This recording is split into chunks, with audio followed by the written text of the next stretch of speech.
Joe Owens, welcome to the podcast called Real Estate and Beyond. Thank you. It's good to be here. Thank you so much for coming. I am very thrilled to have you, and you are one of the very few offers that I've had on this show. Ooh, okay. So for everybody to know, Joe has written the book, The Rockstar Real Estate Agent, among other books, but this is the book we are focusing on today, The Rockstar Real Estate Agent. Now, it's no coincidence that this is called the Rockstar Real Estate Agent, and that has a little bit of something to do with your past, doesn't it? It does, yeah. I worked in the music business for 25 years, and was really fortunate. I mean, I was like the king of right place at the right time, because I started with sort of small bands and record labels, and in a relatively short amount of time ended up working with the Rolling Stones, David Bowie, Bruce Springsteen, Michael Jackson, everybody. And, in the capacity generally of their live shows and traveling events. But I also did sponsorship things for them, the Rolling Stones and Budweiser and all that kind of stuff. Was PR guy, was syndicated television broadcast, pay-per-views, those kind of things. So I got to know and got to see firsthand how they do what they do and why they're successful. And felt that there's a real application for that for agents. So you recognize a rock star when you meet one, basically. You kind of do, and it's primarily because they have found their niche. They found their thing, and they find a niche, they perfect it, they use it to attract fans, and then they leverage it to have a lifelong career. You would never mistake Metallica for Justin Bieber. You wouldn't even mistake Madonna for Lady Gaga, and they're the same person, essentially. Everybody is unique, and they cling to that uniqueness, and they do everything they can to use that as being special, expanded slightly. So when they make a new album, they want to do something slightly new, but never so much that they're going to alienate their fans. U2 went too far with Zooropa. Just went a little bit too far, and the fans are, we'll give you this one, but don't mess it up. Same thing with when Steve Tyler and Aerosmith decided to rap. I have no idea who thought that was a good idea. But the same thing, the fans are forgiving, but not that forgiving. It's also why rock stars treat their fans like gold. They're very careful about what they do. They're very concerned about how they react to the paparazzi. They don't want to do anything that's going to alienate their fan base, or conversely, as in the case of a lot of bands, they'll speak out about politics, or they'll speak out about things that they know are meaningful to their constituency, because they know that helps them build equity for their fans. But they all know that. I mean, Bruce Springsteen, the same fans that saw him in the Stone Pony and Asbury Park are in stadiums now, and they've been buying his albums and T-shirts for 25 years. Mm-hmm. So that stay in your lane has a lot of application for people in the real estate business. And any business, really. It truly does, yeah. So does your rock star background have something to do with the fact that you're wearing sunglasses today? I'm incredibly cool. And, it's just the way it is. I may have been born with these on, I'm not quite sure. But no, I raced out of the office today to come here and forgot my regular glasses. Now, everybody goes, well, that's fine. Just take off the sunglasses. And problem is that a motorcycle accident a long time ago dropped the right side of my body just a little tiny bit. So my eyes aren't level. My right eye is a little bit lower than my left eye. So I don't see things stereoscopically. When I take my glasses off, I see two of everything. Mm. And the problem with that is that after about 15 minutes, I get the optical version of seasickness. So when you're seeing two of everything, your brain is really struggling and wants it to be one, and so you start to get dizzy. I'm familiar with seeing double. It has nothing to do with motorcycle nothing to do with glasses or motorcycles, yeah. So unfortunately, I'm going to have to do my rock star look today, so I apologize for that. But no, it goes well with the theme. I think it goes well with the theme. It's kind of a theme day, yeah. I like it. So I have actually read your book. I like it. Oh, you're the one. I am the one. I'm going to write a review after right, we're good. done. Thank you so much. I appreciate that. So let's start off with talking a little bit about mindset. I had a training yesterday for my agents, And I focus a lot on mindset. And I think it's overlooked a lot of the time, especially in real estate, because you think of this as something where you execute rather than spend time working on your own mindset. So I want to touch a little bit on Sure. why mindset is important and how you feel it impacts people's real estate careers. So no rock star has the ability to not make music, right? They have to. It's like oxygen to them. And no real rock star believes that they're not going to be successful. It's like there's this thing in me that I have to get out there, and people are going to want to hear it. And you get somebody like Lady Gaga, for example. Lady Gaga's record company wanted her to be like a little pop diva, and same as I don't know, Andrew, whatever. Anyway, I mean, but they wanted to do like pop songs, and she said, no, that's not me. I have something to say. And she, even though she didn't have millions of fans, she already had a name for them, her little monsters. And she could see the future. And she said, nope, I'm not doing that. And now she's Lady Gaga. And I think with any true rock star, anybody who's truly inspired, from the get, they can see it. Bruce Springsteen's record company thought he was going to be another Bob Dylan. They thought he was going to be playing acoustic guitar and singing folk songs. And his first couple albums are sort of like that, because they're very story-ish songs. You would not confuse Bruce Springsteen with Bob Dylan. But so I think if you're an agent, having that sort of belief in yourself and understanding who you are and what it is your contribution is to this business is really important. And I don't think enough agents know who they are. Statistically, everybody knows 6 real estate agents. Mm-hmm. And to the world at large, they all look the same. And if you want to prove that, look at their social media feeds. Look exactly alike. There's nothing that differentiates them. Mm-hmm. Whereas Bruce Springsteen, Steve Tyler from Aerosmith, David Bowie, Lady Gaga, they're just them. They're the only one. They're the original. So right. When you see that, what I like agents to take away from that is that uniqueness is who you are. And also, you got into real estate. I don't think you got into real estate to sell all kinds of houses to everybody everywhere all the time. I think you liked something about it. Maybe it was mid-century. Maybe it was mansions at the beach. Maybe it was horse properties. Go with that. Go with that. So I think, especially with newer agents, I think that is one of the pitfalls is they think that they need to chase every lead, work with everybody, sell and buy all kinds of homes, and they have a hard time defining a more narrow area to work in. And I think the real success stories that you see are truly people who embrace who they are. And they understand that part of that is not working with everybody. And not everybody will like who they are. But the ones who do are going to be loyal. And I also think that agents are like a dog with a pork chop. Ever try to take a pork chop away from a dog? No, I wouldn't. Yeah, I wouldn't. No, it's not advisable. They're like a dog with a bone. And, once they sink their teeth in, it's like, that's mine. They have this horrible sense of loss, that the FOMO in agents, and they're terrified by it. Eric Clapton, they asked him how he could play, and his nickname was Slow Hand, right? So he wasn't this blah, blah, blah, blah, that kind of guy. He said the notes that I don't play are as important as the notes that I do play, and the space between the notes is what gives the music emotion, right? So when you think about that, I think, okay, the clients that I don't take are probably as important or more important than the clients that I do take. Because if I'm specializing in mid-century modern and somebody comes along and wants to buy new home construction in Palmetto, it's taking time away from mid-century modern. And what I should do is I should just hand that off to somebody who sells new home construction in Palmetto and take my referral fee and go get myself 2 more mid-century modern clients. Mm-hmm.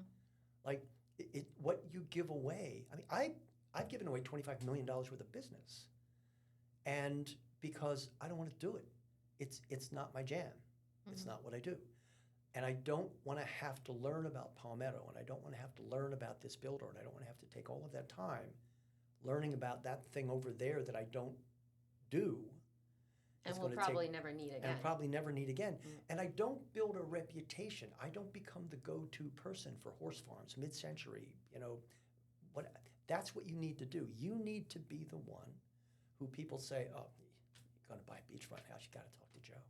So let's say you refer a new construction out to another agent. Isn't it highly likely that if they get a client who's mid-century modern, then and they know that that's what you do, that they're going to refer somebody back to you? If they don't, I'll burn their house down and shoot their dog. Oh, well, there you go. Yeah, so, but no, you do. You build these relationships. When I was working in North Carolina, I would never, ever, ever sell a house at the beach. Ever. I don't know how to do it.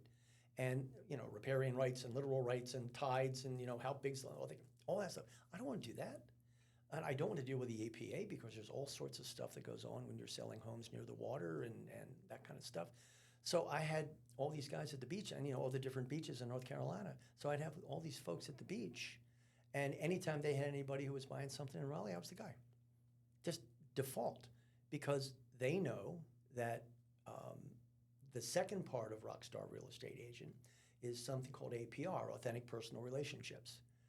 Most rock stars know everybody they've ever met. They're still in touch with them, right?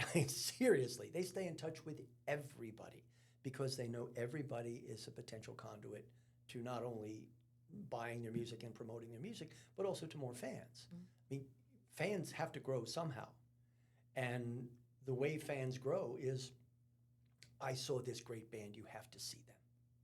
I saw this great. So you build your business predicated on how you treat the people in your industry, whether it's other agents, whether it's clients, whether it's mortgage people, whether it's home inspectors, whatever it is, whether it's the dreaded appraisers. But, how you treat people is how you're going to end up being treated. And it's a small business. There's 400 people in the real estate business. They just keep changing jobs. But, it's a small business. So you have to make sure you look after people.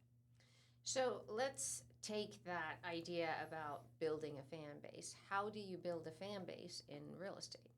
Well, one of the easiest ways is to find a niche, find a lane. Look, if you wanted pizza, okay, you wanted to have a pizza, but all the signs in front of places that sold food said food, right? That's all. You go out and you want Chinese food, you want hibachi, you want pizza, barbecue, whatever, that's fine. But all the restaurants just have a sign in front that says food. And you go on their website and they say, we have food. That's real estate agents. Right. Food. But in the real world that we all live in, if you open a restaurant, you sell pizza, you sell ice cream, you sell barbecue, you sell you sell barbecue, or you sell Korean barbecue, or you sell Southern barbecue. Niche down, niche down, niche down. And that's what you need to do. Coca-Cola doesn't sell caramel-colored, bubbly, sweet beverage. Coca-Cola sells joy. If you ask them what they sell, they will tell you, we sell joy. But even they niche down. So Sprite is for a certain demographic, and super sweet sodas are for another demographic, and no sweet. So in order, I think, for you to build a fan base, first of all, you have to find an audience. You have to find people who like that. Because it's so much easier if you want to do marketing and advertising to say, okay, I sell luxury homes. So where am I going to go? Walmart? Probably not. NASCAR? I don't think so. The ballet? Yeah. The symphony? Yeah. The art gallery? Yeah. The boat show? Yeah. If you're selling yachts to people, they're not going to buy them from you at Walmart. Walmart folks are nice, and if you're selling new home construction in Palmetto, Walmart's your go-to. And I think all of a sudden it becomes so much easier for you to find and build a fan base when you start to make it smaller. So now you know where to go. Where are the people that I want to build a reputation with? Where are they? So I'm going to fish where the fish are. right? So I'm going to go where they are. And then you're dealing with a smaller community, so it becomes easier for you. My friend Angela Rowe, who wrote the foreword for the book, she's the mid-century modern queen. She's in the Raleigh area. But she's so into mid-century, and she now does tours in other parts of the world, airplanes full of people going someplace. The modernist hired her to work with people. And what people don't realize is there's mid-century modern homes, and then there's like old ranch houses. They're two different things. And I see a lot of agents, they get a ranch house built in 1965 and they say mid-century. No, it ain't. And if what you do is you undermine your reputation and credibility for people who know mid-century modern homes by telling them that an old ranch house is a mid-century modern house. Because if you say it's mid-century, you better know who the architect was. You better know what period he built in, because was it before or after he met Frank Lloyd Wright? Mid-century people are a snooty little club. And they are, but they're cool and I like them, and they're my peeps. But they're a small club. In the same way as horse farms, in the same way as beach communities. You're going to sell in a beach community you've never been to? Are you nuts? You don't know anything about it. And the thing that really bothers me about that is you're doing yourself a disservice, but you're doing a huge disservice to your client. How dare you get a client for a mid-century modern house and not know anything about it? And here you are Googling in real time when you're walking through the house. You can't do that. So if you want to build a constituency, if you want to build a fan base like Bruce Springsteen, you play at the Stone Pony in Asbury Park and you play your music. And the people who are there like your music. You don't put flyers on the cars in the parking lot at Metallica for your new Bruce Springsteen album. Because they don't care about their Bruce Springsteen album.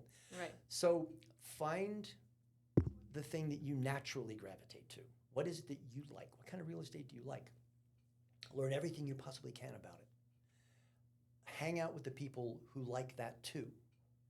Build a reputation based on that, and then suddenly anybody in town, two things. Number one, they either have a relationship with you and they say, if you're going to buy or sell a mid-century house, you have to talk to Angela, or they're terrified of you. They're scared to death of you because they know that you know everything that they don't. And I have in my little niche used that my niche was money. I didn't have a specific kind of real estate, although I kind of gravitated toward luxury and mid-century and the things that I like personally. But my niche was money. And I'd say to people, look, I don't know what shiplap is. I have no idea what color your kitchen should be. But I know everything about which houses are going to appreciate better, what's going on with the bond issues in town, like all the things that are make it valuable. Are they going to build an airport or a high school in your backyard? I know all that stuff. Things that are going to affect the value of your property. So my client base was very much those people. The numbers guys. The numbers guys. Yeah. But if you want to build a fan base, identify a lane, identify some niche, and then really throw yourself into it. Get to know it. It makes it easier to market. It makes it easier because they will do your work for you. And you can self-proclaim too when it bet. comes to that. You self-proclaim and then you learn. That's it. So something that you brought up, which I find really interesting, is just inserting yourself into the group of people that are within your niche, right? Right. And so a lot of people and a lot of real estate agents are terrified of doing that because they're intimidated by, inserting themselves into a group. And I always tell people that it's just a conversation. It's just relationships. And they shouldn't have any other objective when they go in. They shouldn't have, I need to make X amount of appointments when I go to this event or something. Or their only objective should be to talk to people and be fun and for them to like you. Yeah, and it's interesting. People have a tendency, especially salespeople, have a tendency to want to build themselves up when they talk to people, when they talk to new people or they go to a party or something like that. So they have a tendency to want to tell people about themselves. I'm the worst at that. I have to say, shut up. But because everybody wants to be liked. And especially if you decided, okay, I'm going to be the horse farm person. So, the equestrian center, because I rode a horse when I was 8. But I want to get into that crowd because they have a lot of money and, they do cool things. And it also trickles down because, the people who were buying equestrian centers also were buying real darn nice houses. So they have a tendency to want to talk about themselves. When you ask someone, what are people most interested in? They're interested in themselves. Right. So your job when you go to one of these new events is to interview them. Just pretend you work for a newspaper. Mm-hmm. Just ask them questions. Hey, what about this? What do you think about that? What's your opinion on this? What's your opinion on that?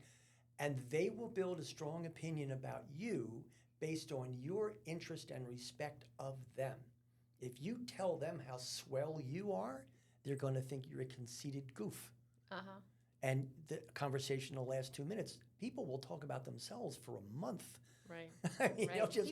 they'll keep refreshing the champagne and just talk. So Yeah. people love to talk about themselves. And if you don't learn about them, then how in the world are you going to sell them anything? True. I don't look at real estate as sales. I, in fact, always tell agents that you are not in sales. I find it amusing when you find a real estate book that starts with "you're in sales." You're not selling a damn thing. You're just facilitating a transaction. Right. So if a buyer comes to you and wants to purchase a home, you don't go into a home and sell the home. The home sells itself. If they like the home, they want to buy it. You don't have to be pointing out features of the insanely cool backsplash or the shower head or Unless anything the backsplash was installed by me. by you, and then it which becomes case- then it becomes a selling point. It goes in the Exactly. listing, and there you go. And just for reference, I did a backsplash, my very first backsplash Well done, this week. backsplash. I know. I'm so proud of Nicely myself. done, I yeah. will admit, though, that I had some help with the more complicated cuts, but I did the straight ones myself. That's all that matters. Yeah, the straight ones. That's all that matters.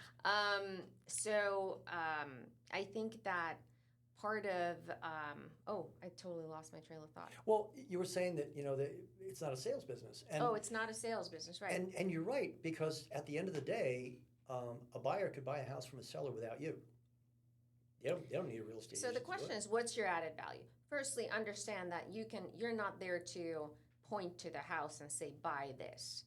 They'll either like the house or they won't. Nothing you say, it's not like a pair of jeans. It's not an impulse buy. I always tell agents, you can tell somebody they look skinny in a pair of jeans and they might buy it. You tell somebody they look skinny in a house, they ain't buying it. No. So the house has to be the right fit, and you're kind of irrelevant in that equation. Where your added value comes in is when you do find the right home for them, and you can be good at, picking out homes they might like just based on working with them.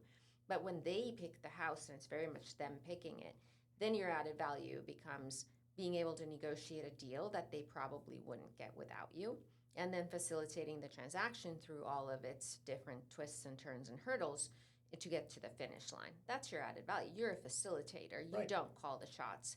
And I always say it's never about you. If you enter a real estate transaction thinking it's about you, you're already in the wrong ballpark. Right. It's never about you. It's about them finding the right home, purchasing it, or them wanting to sell their home to the right buyer.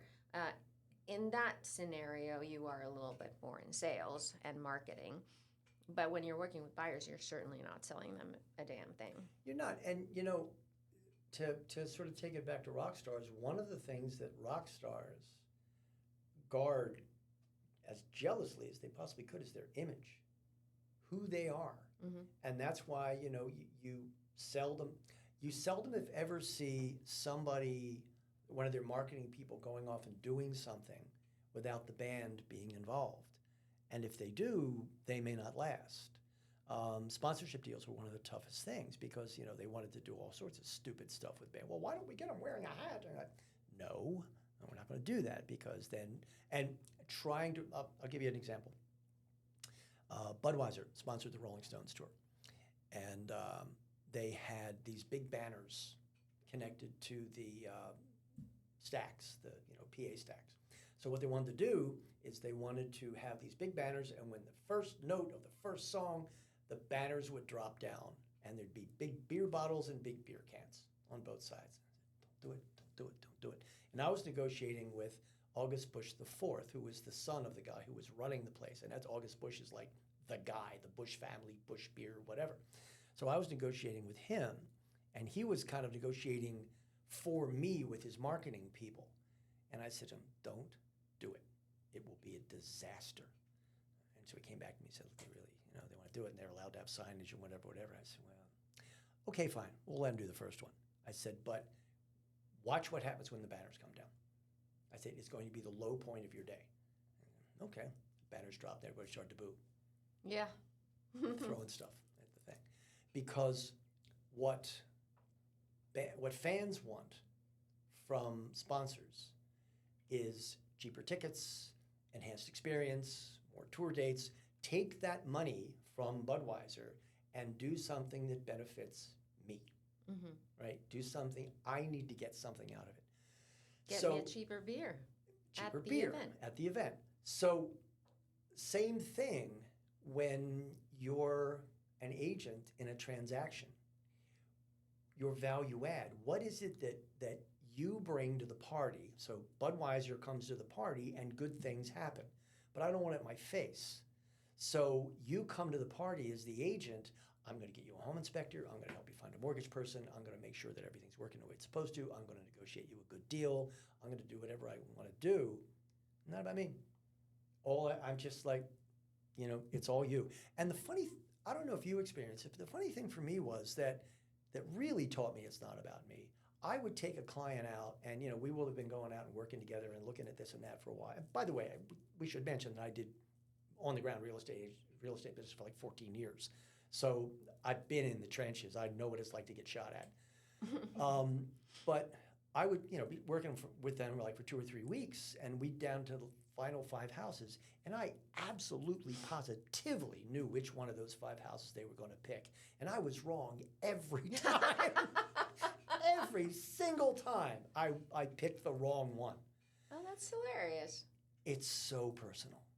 I always pick the right one. Oh no, I was so far off the market. This may be a personal problem, Joe. It could be. Well, I've been married 3 times, so but I think bottom line is that you can never think that you've got it nailed. No. You can never think it's about you. You're absolutely right when you say that. It is not about you. You are simply there to make sure the car wins the race, the driver's simply getting it where it's supposed to go. Right. And I always tell them, they're in the driver's seat, I'm in the passenger seat. And I will do what they ask me to do, and I will make suggestions, but they're ultimately the ones always making the decision. But you always want to have that little thing, though, that little sort of thing you keep in the background, especially now when buyer's agents are having to justify themselves. It's not automatic anymore that you get a chunk of the commission.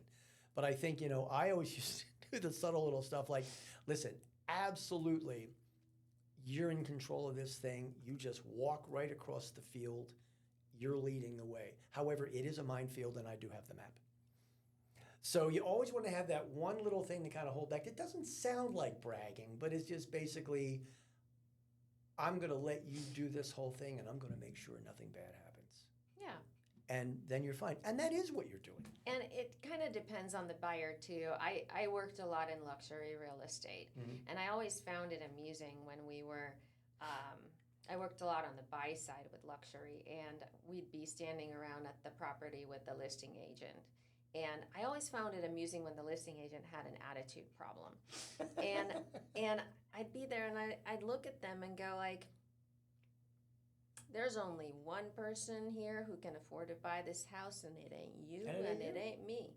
So let's just give him that. Yeah. And so a lot of the times you're going to hear agents talk about how they educate their buyers, which is all fine and dandy if they're educating a first-time home buyer through the process of purchasing a home. But if you're working with a multi-million-dollar buyer, they don't need your education on how to buy a home. They could handle that all on their own. They're using you because they want to delegate and they don't want to deal with it. Right. And they only use the best people, so they use people who know what they're doing. But they're doing it to save their own time and to focus on their niche, which Right. is not buying or selling real estate. But you have to deliver every time, and you have to understand that you're not there to educate them on or be patronizing. If you come across as patronizing to somebody who makes 100 times the money you do, it's going to come across real stupid. Yeah, and you're dead. And you're dead. Because they and you know, I've seen agents in luxury get their egos a little bit ruffled because they are the help. They are the help. And you know, I learned customer service from Bruce Springsteen and Barbara Streisand and Tom Jones. I learned customer service from people who haven't. If you were to say to me, I want an elephant outside of my house at 8 o'clock in the morning wearing a pair of pajamas and a Boston Red Sox baseball hat, and you went out of your house at 8 o'clock in the morning and it wasn't there, you probably wouldn't even look, because elephant pajamas had, you know, whatever. If Mick Jagger looks out the window and it's not there, his initial reaction is he's stunned. He's astounded. What? How can it not be there? Because everything I say happens. Right? And so how can that not happen? And Here then, I am thinking how to make it happen. Like, this right. is where my and brain's then, going. but then comes the tsunami of, you know, and why didn't it happen? And who didn't make it happen? Whose Right. job was Who's it to to make blame? it happen? Who's to blame? So I think it's the same thing, that if you know, if you're given a task by especially someone in that rarefied air. I had a young agent. He had been in the design maybe 6 months, I guess, and you know, he'd done a couple little transactions of, you know, new home construction stuff and little places. And he called me. He was all excited, and he said, "I have a multi-million-dollar client. Somebody wants to buy a house." And I think it was $2 million, and that was in Raleigh in those days. So $2 million was a lot of money. And so I said, well, "Great, good." I said, "What are you doing?" "Oh, I'm going to meet with him on Tuesday and I got a presentation. And can you go over my presentation with me?" I said, "Yeah, okay, great, fantastic." And so we got to the end. I said, "By the way," I said, "when you go into the kitchen, what appliance brand do you think you're going to find?" And he just paused. He went, "Whirlpool, Frigidaire?" I said, "Uh-huh." I said, "Ever heard of a Wolf stove? Viking? Sub-Zero fridge?" "Oh," I said, "Look, here's what you need to do.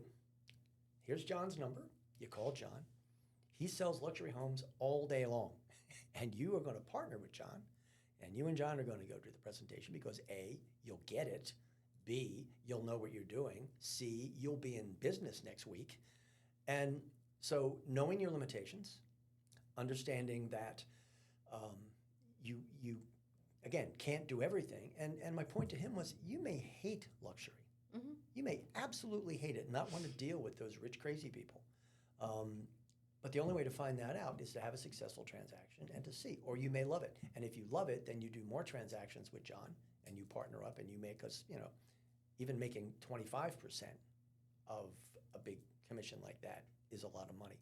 So I think that I think at the end of the day, you, as you say, you know, agents who say they're going to educate, you really need to be careful, because if somebody wants to educate me about something, they better know more about it than I do. Right. Otherwise, it's going to be a really short conversation. Exactly. I'll be pleasant, but I'll be gone. Yes, and that is the point of it. Which brings me to the next topic, which is confidence. And so let's talk a little bit, and I think you touch upon it in your book a little bit, about how Mm-hmm. to build confidence and how to own the room and how to come across as being confident, and Yeah. why that is so important. The worst advice that anybody can ever give to anybody is fake it till you make it. Right. Worst advice in the world, because there's something called imposter syndrome. And there's something called smelling the bullshit. And there's something also called smelling the bullshit. But there's something called imposter syndrome. And imposter syndrome is that dream that you have of you're out in the world and you're naked, right? You're exposed. And it happens when people, even highly qualified people, have this dream and they have these feelings of inadequacy that, I'm not really as good. And I mean, people are getting their PhD theses and things like that. They have that dream, the night before they're supposed to do their presentation because they're freaking out because of the pressure. If your persona and if your engagement with the world is not based on your authentic self, who you are, what you know, education you do have, and being the person who, if they say to you, what about blah, blah, and you say, I don't know, but I'll find out, and then find out. But don't BS people. So I teach newer agents to apply what I refer to as throw yourself under the bus tactic, which means instead of saying, I'll find out, you just flat out tell them that's not even something you handle. That's handled by somebody with a ton of experience in that area. Perfect. I don't do that. What I do, what I'm really good at is XYZ. Right. So giving that piece that they caught you on that you didn't know about, instead of saying, because you might have I'll find out as an answer to a lot of things once they start going down that path. For example, let's say you got a brand new agent, they haven't done a single transaction, they're showing homes, and they start asking questions related to the contract process. What I teach agents to do is say, listen, I don't even handle the contracts. That's handled by somebody with more than 15 years experience. I'll find out the answer from them. Yeah. But once we find the house you want, they're going to take over and they're going to negotiate a deal like you've never seen before. What I'm really good at is figuring out your taste, keeping an eye on the market in real time, and finding you the home that you're going to fall in love with. That's what I do. Right. And so you kind of give it away, but you take it back. You give yourself a meaningful role instead of just throwing yourself under the bus and dying. Which is, you're authentic.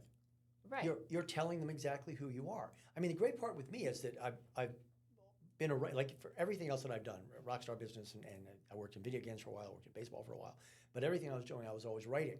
So the cool thing was that when I was actually in my job where things mattered, then I would say things like that, and then I could go and write fiction, just lie like crazy and just make stuff. He needs a boat, and I'm just going to write one in here. But I think if you misrepresent, you have a problem. Now, North Carolina's Real Estate Commission, for example, they are brutal. I mean, they are like the state police of real estate commissions. And if somebody came to the real estate commission, it's so easy to file a complaint. Like that, boom, and there it is. Yeah. And if somebody came to them and filed a complaint and they said that they knew how to sell luxury homes and they didn't, and they misrepresented, the Real Estate Commission in North Carolina would look at that as misrepresentation. You might say, well, it was just my first client. They don't care. If you didn't have, and you as a person really need to be that person. You have to be comfortable with who you are. And if you want to be better, get better. But don't pretend to be better. Right. So, what you said is absolutely true. That if you want to integrate yourself, you want to start going to the yacht club to find clients. I like to go to the yacht club. Well, there you go. But if you go to the yacht club and you pretend you have a yacht, you're in trouble. Can I say I'd like to buy a yacht? You I don't could. want to drive the yacht, though. You don't have to, driving a yacht, that's like, what was the movie? There's The gotta Wolf- be The Wolf of somebody. Wall Street. No, The Wolf of Wall Street, driving that yacht. No, but I think you can be a yacht enthusiast and go to the yacht club, right? Right. So you don't have to have a yacht. You don't have to know everything about yachts. You can go to the yacht club and interview people about yachts, and they'll talk about their yacht for a month. And that's really what it comes down to, that if you want to start integrating yourself into these new communities, whatever they might be, mid-century modern, luxury, the beach, whatever, just go and ask people questions. And they'll completely forget about the idea that who is this person and what do they want, and what do they want from me, whatever. And that goes to the basic rule of they need to like you. They need to like you. They need to trust you. So there's a trick, Wolf of Wall Street. There's a trick that people call. Some guy's listing is expired, right? So he's getting a call from every real estate agent in 4 counties to try to get his listing. And hi, it's Joe, and I'm calling from Keller Williams. And he has an immediate reaction of danger, danger, Will Robinson, salesperson, and all he or she is thinking about is how do I get this person off the phone? Right. So immediately, so you have to get past that. You need to get past that first gate. So the way you get past the first gate is to call and say, "Hi, Bob, Joe Owens, Keller Williams." When you go up at the end of it, Bob goes, "Do I know this guy?" Oh, I've tweaked that. Do you want to hear mine? Yeah. All right. Hey, is this Joe? Hi, it's Christabel. Realty One Group? So I'm like confused that Yep. they didn't know me, but I'm so enthusiastic to say my name like Yep. they should know me. So I put that upwards in the end of it. Were you introduced by their boss? Were you introduced by their neighbor? Exactly. Are they going to be embarrassed somehow? And that's the jab. And then when you come with the right cross, it's the reasonable request from the reasonable man, following immediately, which is, "Listen, can I ask you a quick question?" And they'll say yes. Because they're stumbling. You Right. staggered them with the jab. Yes. So now you got past the first gate, and then the second gate is, and obviously we could talk about cold calling and things like that. But I think in any situation like that, just be who you are, be engaging, smile, laugh, whatever, interview other people, get them talking. If you think about awkwardness, and say, okay, well, if I go to the symphony and there's somebody standing there, how do I approach them? You're at the damn There's symphony. no more smoking. It was so easy to ask for a light back in the day. Yeah, I know, that's unfortunate, but still. Unfortunate. I lived in a building where Gene Hackman and Al Pacino lived in New York City. And I used to see them in the gym every morning. And Pacino was easy. He would just talk to anybody. But Hackman, who I wanted to talk to, was a little bit more distant. He was, just kind of on his own. He would smile and whatever.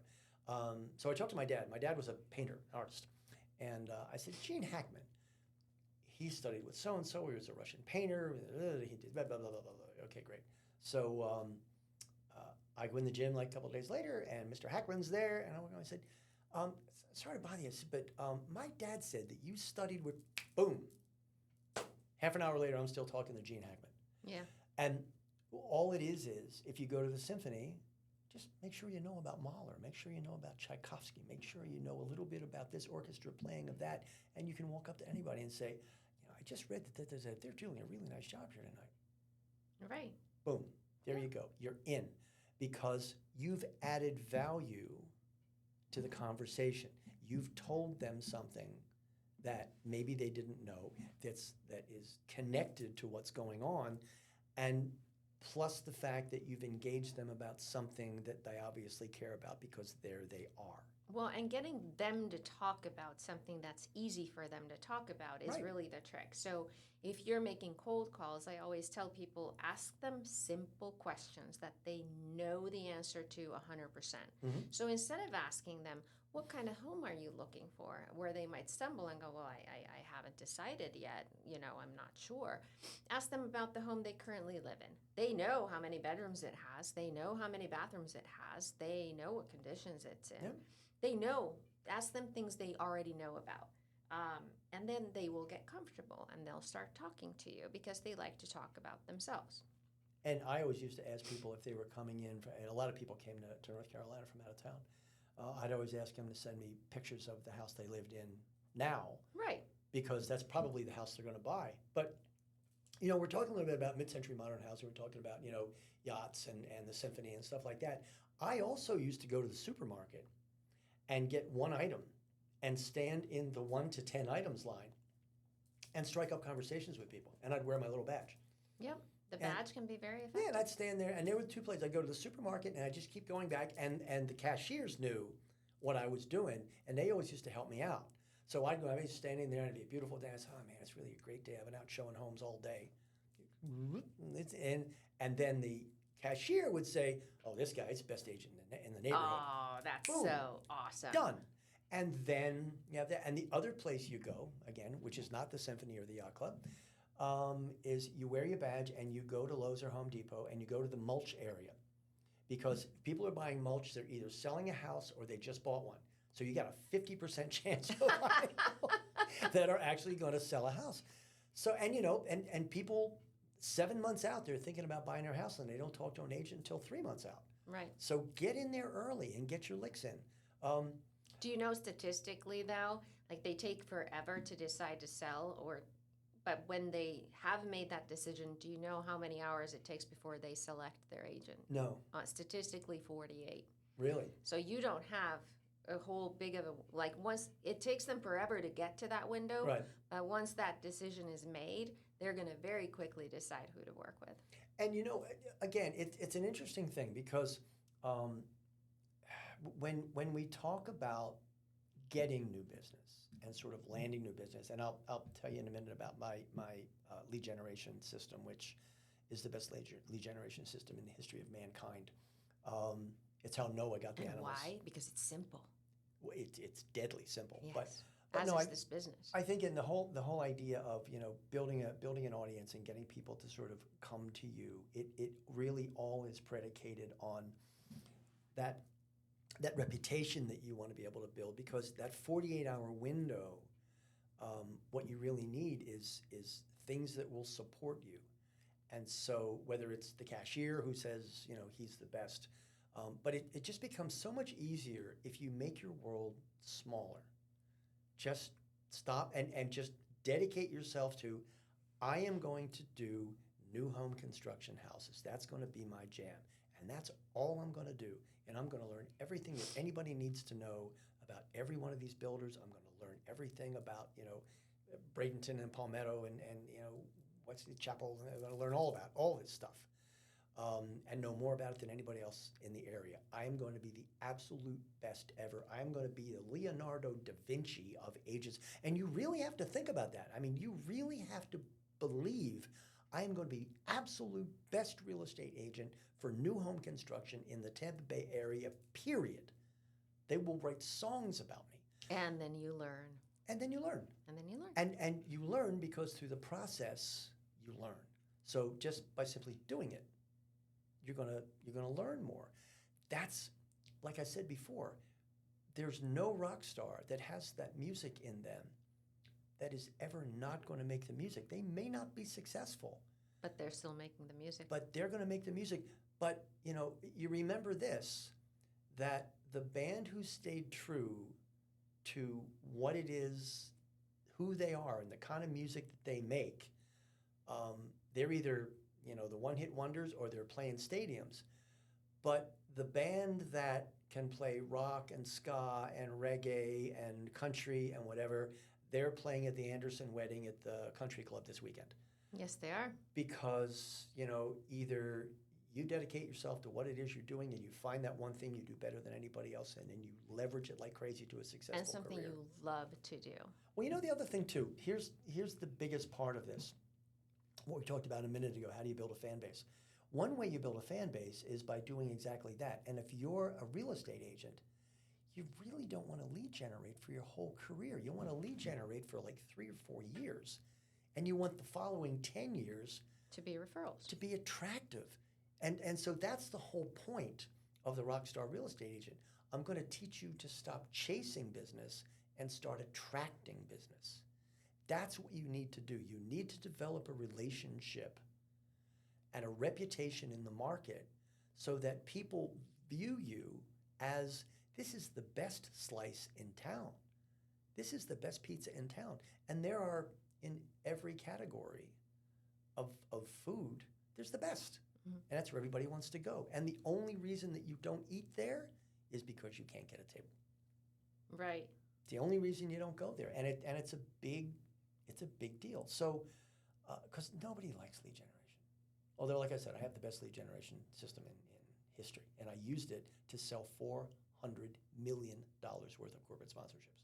It wasn't developed for real estate. It was developed for corporate sponsorship sales. And it's simple. You make 15 phone calls a day. That's it, 15. Not 300. You don't use a dialer. None of that nonsense. You make 15 phone calls a day. I don't care who you call. Call your mom, call your brother, your sister, your friends, whatever it is. When you start out doing this, and all you want to do is, out of the 15 calls you get, want to get one sit, one meeting where somebody agrees to have a cup of coffee with you. Can it be your mom? Be your mom. Be your mom? Absolutely. When you start out, because it's a self-correcting system. Mm-hmm. So what happens is, you start out, and I always find about 2 weeks in that my person will come back to me and they'd say, well, who do I call? I don't know. I gave you the system. It's not my job to figure out who to call. And what they do is they figure it out. So, and I told you this story before. There was one girl who, in the real estate business, who figured out, you know what? The pizza guy probably would like to meet the guy who makes pizza boxes. So she got the pizza guy and the pizza boxes together. And didn't sell them on real estate, just thought they should meet.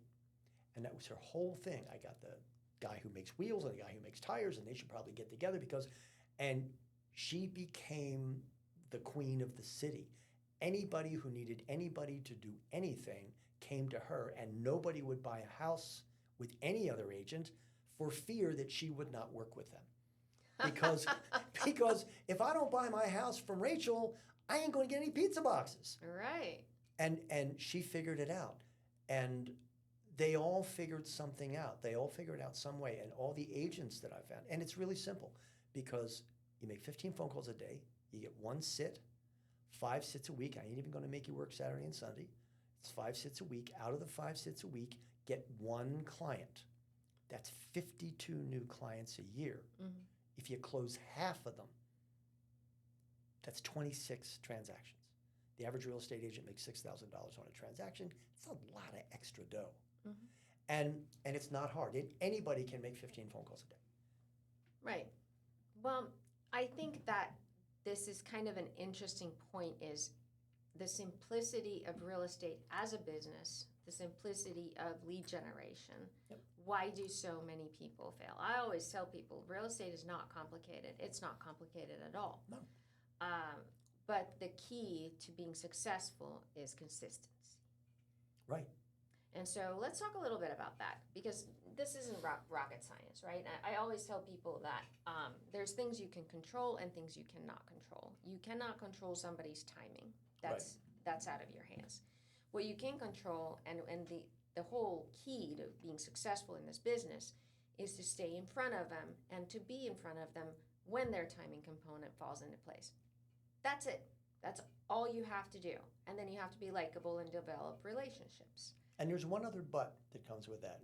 And you probably would have gotten to it if I had shut up and let you talk, which I'm not good at.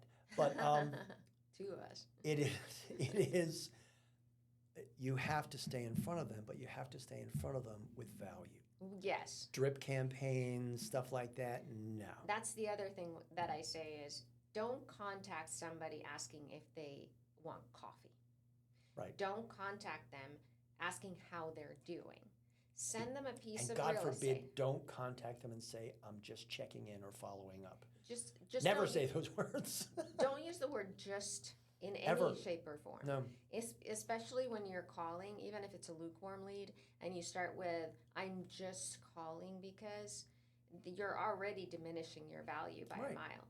And be confident that they want to speak with you. For me, it was always, if you sort of come out of nowhere after 3 months or 4 months or whatever, which you probably shouldn't have done anyway, but if 3 or 4 months down the road you come and you say, hey, I just saw that a house like yours down the street sold for X.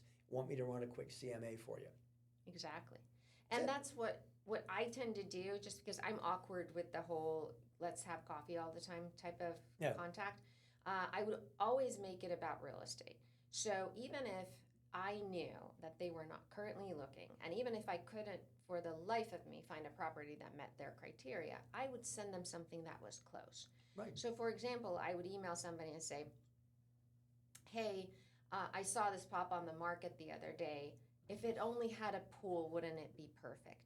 Well, they'll look at it. They'll acknowledge that I remember that they want a pool, and that's a deal breaker for them because you got to make sure you're coming across as listening to them and not just sending them random stuff. But and also, what you've done is that it doesn't look like you've prodded them to do a transaction because somebody just went through their database and they needed some business because they're having a slow month.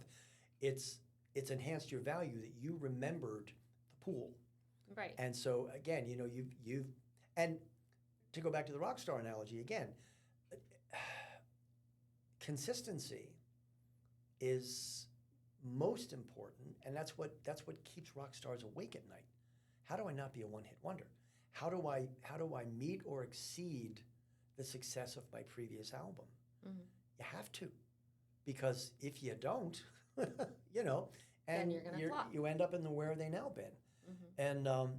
And so I think it is important for you when you're having, and I always tell agents, look, just understand, they're not your friends. They're not your friends. They are clients, and you have to treat them as such. You can't treat people you're doing business with as your friends. They may become your friends down the road, but I watch agents get way too familiar with clients during the transaction. And it always reminds me of that old joke of the defense attorney when the guy gets convicted. And he says, what are we going to do now? And the attorney says, you're going to jail and I'm having lunch. And because the reality is that you have to keep distance in order to remain objective, and you have to be objective in order to do the best job possible. This is actually a reason why some people don't use their best friend who is a realtor to buy or sell a home. Right. Is a couple of reasons. One, if you are best friends with your realtor, they tend to deprioritize you because they think they have the flexibility to do so. Right. So they will prioritize a third-party client that they have no relationship with because they think that you're going to be more forgiving to them when you are not giving them the attention that as a professional you should be giving them. But because it's a friend, you get more slack, right? Right. And that leads to problems. And I've had numerous clients over the years whose best friend was a realtor, and they just decided they were not going to work with them because they knew that with me they would get 100% professional attention at all times because we were not friends. And some of them became friends and some of them didn't, but they all remember you after the transaction And if you do it well. That's a really interesting minefield too, because on the one hand, when people would sometimes say to me, look, we're buddies, and I can stand losing a house, but I can't stand losing you as a friend. And I would always say to them, if you don't use me as your agent, you're guaranteed to lose me as a friend. There is no question. And if you don't use me as an agent, you will lose the house. But what I did, and I tried to have that relationship with clients. Now, if they were somebody brand new, different conversation. I was always very professional. Although black t-shirt and blue jeans is what I've always worn, so they never got fancy. But one thing I would always do, though, is if they would say to me, well, so-and-so is my friend, and but I'm not going to use them because, I don't want to run that risk of losing them as a friend. I would call so-and-so, especially if I knew them. I would call so-and-so and say, I want to pay you a referral fee on this thing. I want to give you a couple of bucks on this deal because I know that they're your buddy, but I know why they're not using you, and I think it's only fair. So if you can help me out during this, and I'll just bounce things off you, and then I could go back to the client and say, look, here's the thing. I called Judy, and I told her that you had told me that your friendship is more important than this whole thing. So I'm going to give her a 25% referral fee, and she's going to help me out to make sure that I stay on track with you guys. They were my client until death because they believed that I cared more about their well-being than my money. Mm-hmm.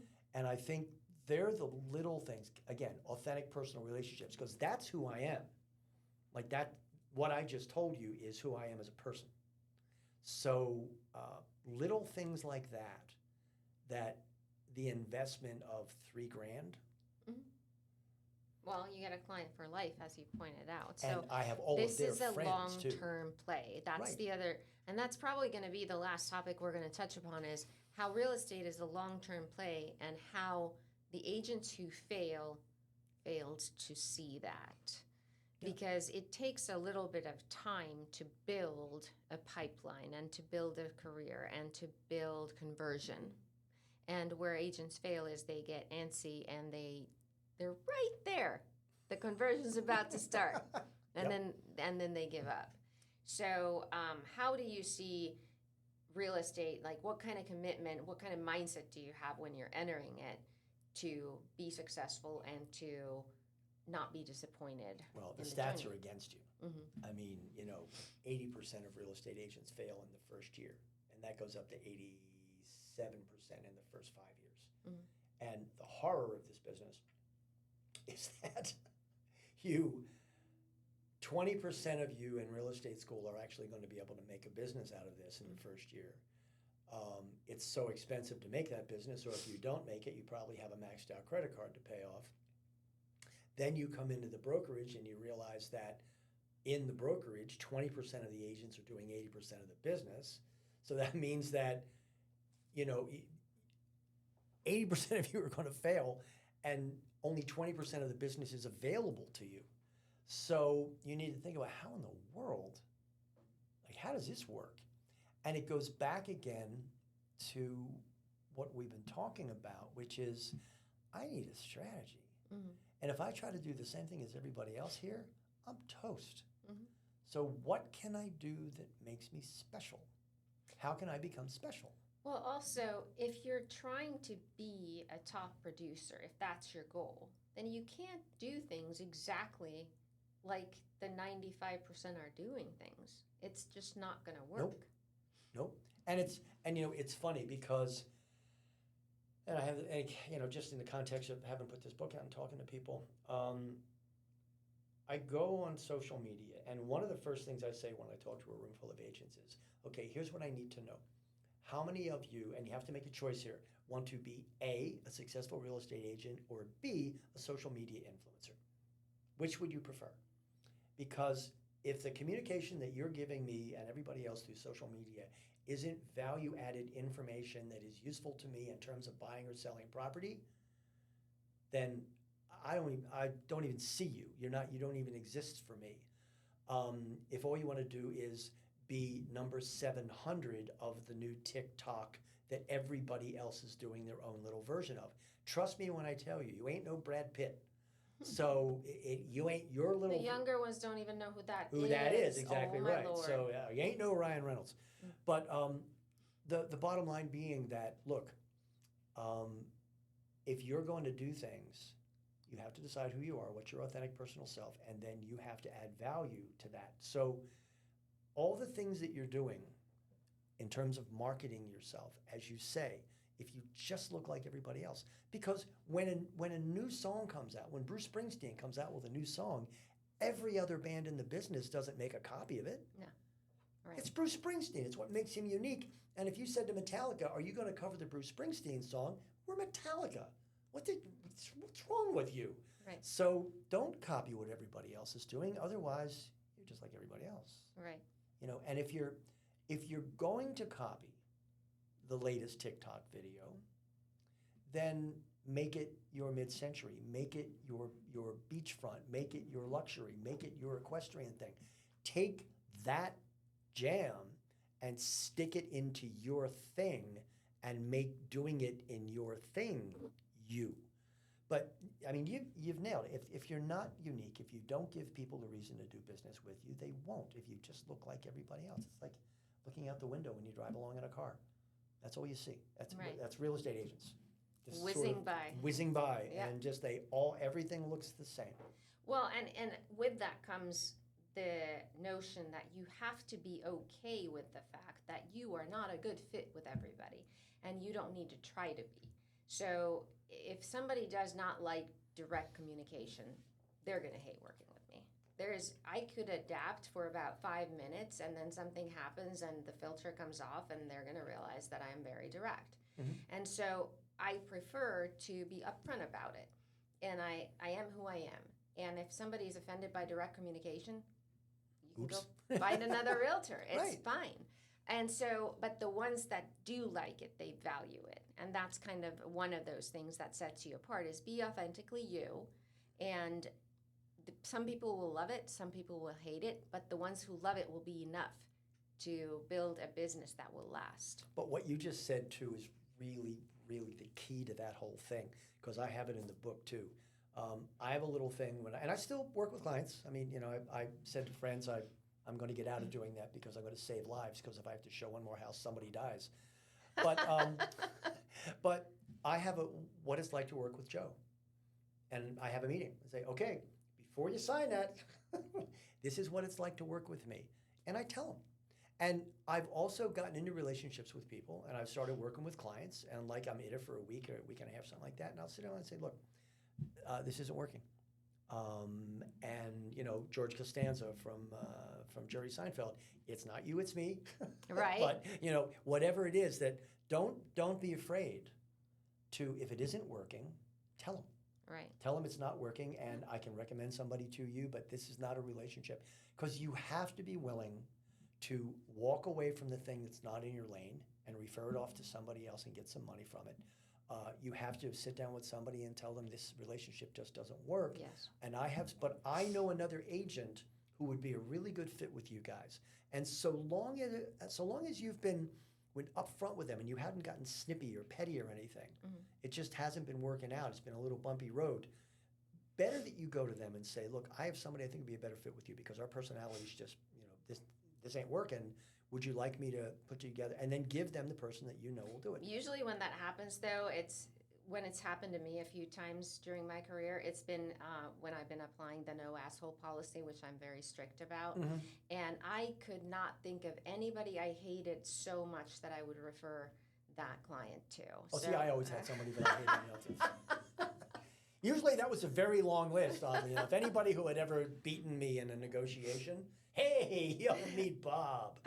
But I think, again, we've kind of gone through this. What makes Springsteen Springsteen? What made the Beatles the Beatles? What makes Justin Bieber is the fact that there are no copies. Yes. They are who they are, and they are 100% that person. And Bieber, love him or hate him, here's what I got. Right. You don't want it? Don't listen to it. And he evolved. He did. A lot. And he became a different version of himself, a very different version of himself. But, and he did a really cool thing. I mean, when everybody else was hiding under the bed with, paper towels during COVID, he rented the roof of the Beverly Hilton Hotel and did a New Year's Eve party with everybody looking down for them. He did smart stuff. Yeah. But I think that knowing who you are, staying in your lane, doing what it is that you were born to do, realize when it's time to hand something else off, and don't try to be, something everything that you're not. Everyone. Right. Well, even our pal Gary Keller, with whom I disagree pretty much everything. Even with him, he said, and I think I quoted him in the book. You can't be everything to everybody. You have to be everything to one body. Yeah. And I think that's really important. That you have to be confident enough. When you talked about that, your confidence, you have to be confident enough that you're good enough at what you do to make a living at it, so you can hand stuff off. Right.